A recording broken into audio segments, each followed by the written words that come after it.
May mga residue din ba kayo napapansin sa mga timba nyo? Well, dito sa amin, oo.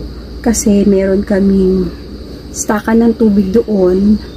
And yung nade-distribute sa aming water is hindi na talaga siya ganun kalinis. Though clear naman siya, pero madami siyang residue and sediments. Kaya naman, bumili na ako nitong water filter na to para sa washing machine.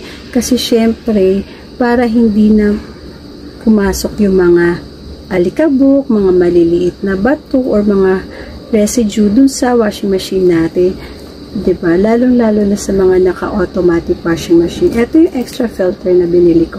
Para meron akong siguro mga good for 6 months or more. Diba? Ayan. Para sure na sure akong hindi papasok yung mga dumi sa washing machine. Alam niyo na mahirap ang paggawa. Mahal ang washing machine. Ito mura lang. Kaya, get yours now. Yan lang.